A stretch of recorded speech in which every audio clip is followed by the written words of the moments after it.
The voice on the other end of the 911 line was tearful, desperate, and frantic. It was the call every first responder dreads. A newborn was unresponsive. The caller, identified in court records only as a witness at the scene, relayed the devastating news from 24-year-old Destiny Faith Shiverall.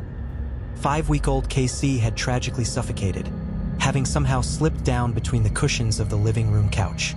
This was December 4th, and the townhome on Leal Circle in Rising Sun, Maryland, instantly became the epicenter of a presumed accidental death. For more true crime stories like this, hit the subscribe button. But even as Destiny Shiverall wept and prayed for her daughter, a dark truth, far removed from the narrative of a tragic accident, was already written. It wasn't written on the walls, but on a digital timeline, her own cell phone, that investigators would soon unearth. The contrast between the distraught mother described to 911 and the mother revealed by her own social media activity was stark, forming the very foundation of the murder case. To understand the full scope of the tragedy, one must first look at the life that was lost. The victim, KC, was an infant, her initials being the only identifiers released in the chilling court documents. She had only been on this planet for 5 weeks. 5 short weeks that, for the first month, held the hope of a fresh start. Casey's mother, Destiny Shiverall, had recently moved back to Charlestown, Maryland, to stay with her own grandmother. This arrangement, as the grandmother later told investigators, was specifically to give Destiny and the baby a stable place to live. That stability, however, proved fatally short-lived. Days before the tragedy, Destiny had carefully curated an image of devoted motherhood. On social media platforms like Facebook, she had posted tender videos and photographs, capturing moments of her playing with the newborn.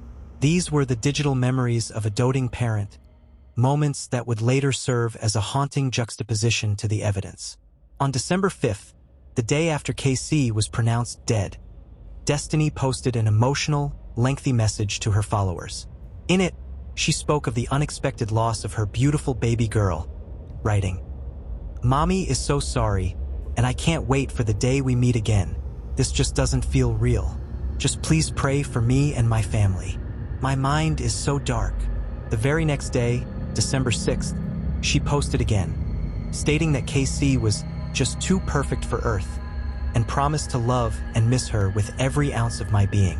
These posts painted a picture of devastating grief and profound loss, a portrait the prosecution would later argue was a deliberate facade designed to mislead the public and investigators. The official police narrative begins with Destiny's departure from her grandmother's house. Late on Tuesday, December 3rd, Destiny left, telling her grandmother she was heading to a friend's house in Rising Sun, Maryland, for a girls' night. Baby KC was with her. Crucially, the grandmother noted that when they left, the infant appeared to be in good health. No apparent injuries, no signs of distress. Just a mother and her 5-week-old baby heading out for an evening at a friend's townhome. For more true crime stories like this, hit the subscribe button. The events that followed inside that townhome are what form the horrific core of the murder investigation. Police reports indicate that while there were other people in the home, Destiny and baby KC were alone together downstairs for a significant period. Destiny claimed she fell asleep on the couch with KC beside her late that night. Her story to police established a timeline where she woke up briefly around 3 a.m., checked on the baby, found her fine, and then drifted back to sleep. When she woke again at approximately 9 a.m. the next morning, Wednesday, December 4th, the baby was unresponsive.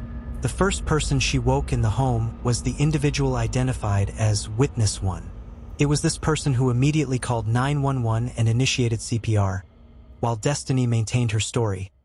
KC had somehow rolled in between a couch cushion and the rear of the couch and smothered. This initial explanation was critical, as it positioned the infant's death as a tragic instance of sudden unexpected infant death, SUID, often associated with co-sleeping environments.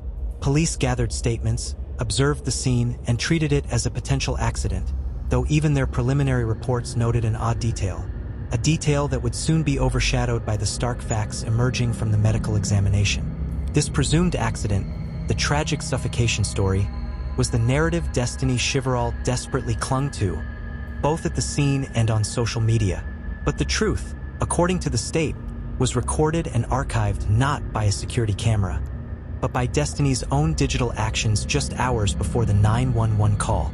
Her cell phone, seized by investigators on December 9th, contained a cache of outgoing Snapchat messages, time-stamped in the critical window between the evening of December 3rd and the early morning of December 4th. These videos, police alleged, were recorded while Destiny was alone with KC, and they told a story of reckless disregard and increasing intoxication. They are the prosecution's Exhibit A, the digital confession that tears apart the couch suffocation lie. The details in those videos, the slurred words, the frustration, the crying baby, were nothing short of chilling. The paramedics had already noted signs that the baby had been dead for hours, contradicting Destiny's 3 a.m. check-in claim. But it was the content of those Snapchat videos, recorded while the mother was allegedly drunk and alone with her crying infant, that painted the most damning picture of the night. What exactly did those videos show, and what disturbing evidence did they contain that immediately shifted the focus from a tragic accident to an alleged crime? The answers lay in the digital timeline, a timeline that ended with a silent yet violent final clue that the police almost missed. For more true crime stories like this, hit the subscribe button. The initial account given to Maryland State Police, that KC suffocated between the couch cushions after Destiny fell asleep, began to unravel almost immediately upon the seizure and analysis of Destiny Chiverall's cell phone. The investigators' search of her device uncovered a series of outgoing Snapchat videos, a digital log of the hours leading up to the baby's death, providing a raw, unedited glimpse into the townhome that night. The police statement of probable cause meticulously detailed the timeline of the digital evidence. The video spanned from 11:06 p.m. on December 3rd until 1:34 a.m. on December 4th. This narrow window was the time frame when Destiny, by her own account, was alone with her 5-week-old daughter downstairs. The content of these clips, detectives alleged, showed Destiny becoming increasingly intoxicated while the baby was in distress. In several of the recorded clips, the unmistakable sound of a baby crying was clearly audible in the background. Destiny, however, continued to film, focusing the camera on herself. The charging documents record her speech as slurred and impaired. Her actions and words demonstrated a growing recklessness and frustration that the prosecution would later argue directly led to the child's death. One video showed Destiny struggling with a baby gate. The document quotes her directly, recording her slurred surrender to the obstacle. "I'm too expletive drunk for that. I'm just going to expletive climb over the expletive. Expletive." This quote provided a time-stamped snapshot of her level of impairment and her choice to simply climb over a safety measure rather than navigate it responsibly. A separate video, filmed while she was in a bathroom with the light on, provided the most chilling audio evidence of her mindset. Destiny is reported to have said directly to the camera, to the recipient of the Snapchat, "I don't know if you hear the expletive baby tripping in the background." The word tripping was used to describe her crying infant, suggesting a dismissive, frustrated view of the newborn's distress while Destiny continued her girls' night activities, which included, according to other clips, dancing in the kitchen and lip-syncing to a popular hip-hop song shortly before 1 a.m. The contrast between the festive, intoxicated mother on camera and the audible distress of the child in the background served as powerful circumstantial evidence of neglect and disregard. The final video in the series, time-stamped around 1:34 a.m., contained a cryptic and deeply disturbing rambling statement. Battling noticeable hiccups, Destiny is quoted in the documents as saying, "She's expletive tripping, but aside that, like, she's the chillest baby until she's mad about something. Like, this is the baddest that she's been in a while, and if I can tell you the tea that I know you'd be like, but honestly I love you but don't trust you enough to tell you." This statement, that she couldn't share the tea with the viewer, suggested the existence of a secret or an unfolding situation she was unwilling to disclose, creating an immediate suspicion that the events of the night were far from innocent. For more true crime stories like this, hit the subscribe button. In addition to the digital footprint, the physical evidence collected at the townhome directly contradicted Destiny's claims of minimal drinking. When interviewed, Destiny maintained that she had only consumed one drink and a Smirnoff shot that night. However, a witness in the home told police a starkly different story. They reported finding a nearly empty bottle of vodka on the kitchen table the next morning. This bottle had been nearly full days earlier and stored in the freezer, and was confirmed not to have been on the table the night before. This physical evidence corroborated the level of intoxication suggested by the Snapchat videos and demonstrated that Destiny was actively lying to police about the extent of her drinking while she was solely responsible for her 5-week-old daughter. The investigators' probable cause statements summarized this digital and physical contradiction bluntly. Destiny was in a state of intoxication while alone with her crying newborn. The combination of the slurred videos, the audible crying, the climbing over the safety gate, and the nearly empty vodka bottle destroyed the credibility of Destiny's suffocation accident story. It replaced it with a picture of recklessness. However, none of this evidence on its own proved murder. It only proved the environment was dangerous. The physical proof of homicide, the definitive break from the accident narrative, came from the medical examiner's report, a document that contained findings far too catastrophic to have been caused by a simple roll between couch cushions. But before the medical examiner's verdict fully closed the door on the accident theory, there was one more piece of physical evidence at the scene that investigators had initially noted as merely odd. It was a completely silent clue, frozen in time above the couch where Destiny claimed KC had died. A framed picture, which in the last Snapchat video was perfectly straight, was found by police hanging awkwardly at a 45-degree angle. The shift from accident to homicide rested entirely on two things: the medical examiner's determination that the 5-week-old had been subjected to fatal violence, and the physical significance of that small, silently dangling picture frame. What did the medical examiner find that was so devastating it could only be ruled a homicide? And how did a simple picture frame, hanging crookedly, become a key piece of evidence in the first-degree murder charge? The answers lay in the cold, hard facts of the autopsy and the physics of the crime scene itself. For more true crime stories like this, hit the subscribe button. When first responders from the Cecil County Department of Emergency Services arrived at the Leal Circle townhome just after 9 a.m., their observations instantly cast doubt on Destiny Chiveral's timeline. Paramedics attempted life-saving measures, but the baby girl, KC, was pronounced dead at 9:17 a.m. The police reports detail the observations that were immediately grim. The infant was reported to be cold, lifeless, and showing clear physical signs of having been deceased for some time. Specifically, first responders noted that slight rigor mortis, the stiffening of the muscles after death, had already set in, to the point that the baby's legs could not be fully extended. This observation directly contradicted Destiny's account that the baby was fine when she allegedly woke and checked on her at 3 a.m. The definitive break in the case, however, came from the Office of the Chief Medical Examiner, OCME. An autopsy was performed on Friday, December 6th, and the official findings, as later outlined in the charging documents, were stark and unequivocal. The cause of death was officially ruled a homicide. The specific medical finding was blunt force trauma to the head, which had caused bleeding at the back of the brain. The medical examiner informed investigators that the injury was caused by a significant amount of force, a level of force that was entirely inconsistent with the mother's theory. The examiner explicitly stated that an injury of this severity would not have been caused by a simple fall from a couch or by rolling in between cushions.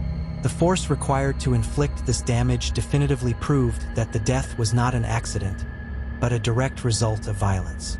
The autopsy also documented several other injuries on the 5-week-old's body, indicating that the fatal trauma was not the only instance of injury the child had sustained. These other injuries, detailed in the charging documents, included a 1-inch by 1.5-inch bruise under the scalp near the forehead, 2 distinct bruises on the baby's right buttocks, a small laceration inside the upper lip, and an abrasion on the right side of the face. These findings provided a catalog of non-accidental trauma, supporting the subsequent charges of child abuse resulting in death and severe injury. This official homicide ruling immediately triggered a deeper, more specialized investigation by the Maryland State Police. Every aspect of the scene was re-examined in the light of intentional violence. It was during this re-examination that a small, initially minor observation made by the first officers on the scene became critically significant: the picture frame. The picture frame was hanging on the wall directly above the living room couch, the same couch where Destiny Chiverall claimed she and KC had been sleeping, and where the baby was allegedly smothered. Initial police reports had merely noted that the frame was dangling, resting at approximately a 45-degree angle. The investigators reviewing the Snapchat evidence cross-referenced this with the final video, timestamped 1:34 a.m., which showed the picture frame in the background. In that video, the frame appears to be in proper horizontal position. For more true crime stories like this, hit the subscribe button. The charging document stresses the significance of this shift. The frame went from perfectly straight to a 45-degree orientation after the final video recording. This change in position, a movement of approximately 135 degrees from horizontal, was viewed by police as compelling physical evidence of a struggle or a violent, high-impact disturbance in the immediate vicinity of the couch after the camera stopped rolling. This small, silent object became, in the eyes of the investigator, a physical clue, suggesting that an event had taken place near the couch in the dark hours that required a significant amount of force to shake it from its level position. The picture frame, undisturbed in the video, was violently jarred sometime between 1:34 a.m. and the 9 a.m. 911 call, a time frame that aligns with the baby's death and directly implicates Destiny Chiverall, who was alone with the baby in that room during that window. The combined weight of the blunt force trauma ruling, the secondary injuries, and the physical evidence of the disturbed picture frame shattered the possibility of an accidental death. When Destiny was finally confronted with the medical examiner's findings and the autopsy report detailing the severe injuries to her 5-week-old daughter, she was forced to abandon her original couch suffocation story and attempt to provide new, desperate explanations to the detectives. These new, inconsistent explanations, an accidental kick while sleeping, hurting the baby while sleepwalking, or suggesting her older toddler could be rough with the baby, created an entirely new set of problems for her defense, serving only to undermine her credibility further. The investigation was no longer about determining the cause of death. It was about determining the mechanism of murder and obtaining an admission of guilt. Destiny Chiverall's stories were now spinning out of control. When confronted with the horrific findings of the autopsy, she made a telling, self-incriminating remark to the police, a quote that prosecutors would later use to argue her foreknowledge of blame. But what were the specific, contradictory stories she offered to the investigators when faced with the blunt force trauma finding? And what was the final, chilling comment she made that sealed the state's confidence in pursuing a first-degree murder conviction? The final act of the investigation lay in the transcript of her final interview. For more true crime stories like this, hit the subscribe button. Faced with the forensic pathology report that declared KC's death a homicide caused by blunt force trauma, the narrative Destiny Chiverall presented to the Maryland State Police began to disintegrate into a series of frantic, inconsistent explanations. Her original story, that the baby suffocated between the couch cushions, was now medically impossible. The detectives pressed her on the medical findings, specifically the bleeding on the brain and the significant force required to cause the injuries. In her subsequent interviews, as documented in the affidavit, Destiny offered new, contradictory theories for how the 5-week-old baby could have sustained the fatal injuries. One explanation she offered was that perhaps her feet had accidentally kicked the baby while they slept together on the couch. This was a direct, albeit unintentional, admission that she was the source of the force, though she framed it as an unconscious action. Building on this theme of unconscious action, Destiny then suggested that she might have hurt the baby while sleepwalking. This was accompanied by the claim that she sleepwalked, especially when she drinks. The mention of drinking served as a veiled attempt at mitigation, linking the injury to a state of impairment rather than conscious intent. But the police already had her own Snapchat videos and the empty vodka bottle contradicting her claim of light drinking. This explanation, however, attempted to account for the blunt force trauma without admitting malice. In a desperate attempt to deflect blame, Destiny also suggested that her older toddler could be rough with the baby. However, police notes indicate that she had already told investigators that the toddler was at their father's house for the night, an attempt at misdirection that was quickly discounted by the case facts she herself had provided. The more she attempted to explain the injuries, the more she exposed her own lack of credibility and the impossibility of the stories. The lead investigator's statement of probable cause highlighted her final, self-incriminating remark made during an interview. Faced with the mountain of evidence, the autopsy, the rigor mortis, the Snapchat timeline, and the picture frame, Destiny Chiverall made a chilling, prophetic statement. "Nothing I say is going to fix this, is it? No matter what, I'm going to be blamed for her death, ain't I?" For more true crime stories like this, hit the subscribe button. This quote, recorded in the affidavit, was interpreted by the prosecution as a tacit acknowledgement of her culpability and foreknowledge that the evidence, the undeniable facts of the homicide, pointed directly at her. It was not the statement of an innocent mother lamenting a tragic accident, but the lament of an individual recognizing the trap set by her own actions and lies. The investigation also focused intensely on the other, non-fatal injuries found on baby Casey's body, which formed the basis for the additional abuse charges. These injuries, the 2 bruises on the buttocks, the laceration inside the upper lip, and the bruise under the scalp, supported the theory of chronic, non-accidental trauma, suggesting a pattern of abuse that led up to the final, fatal incident. The police concluded that Destiny was the only person with access to the child during the critical hours and was responsible for inflicting these numerous injuries, failing to seek medical aid, and allowing her intoxication to put the child at extreme, fatal risk. On Wednesday, December 11th, based on the totality of the evidence, the medical examiner's homicide ruling, the contradictions in her statements, the digital timeline of her intoxication, the physical evidence of the disturbed crime scene, and the catalog of injuries, Maryland State Police detectives formally arrested Destiny Faith Chiverall. She was charged with the most severe crimes possible under state law: first-degree murder, second-degree murder, and multiple counts of child abuse resulting in death and severe injury. At a bail review hearing the following day, a judge ordered Destiny Faith Chiverall to be held without bond in the Cecil County Detention Center. The sheer weight of the evidence, particularly the forensic pathologist's finding of blunt force trauma, deemed her an unacceptable flight risk and a danger to the community. The state's theory, based on the lead investigator's conclusion, was clear. Destiny Chiverall, frustrated and heavily intoxicated, subjected her 5-week-old daughter to a fatal act of violence, then attempted to cover the crime with a fabricated story of accidental suffocation. The evidence, however, was recorded by her own phone and confirmed by the unblinking, cold facts of the autopsy. The case stands as a tragic testament to the power of forensic evidence and digital accountability.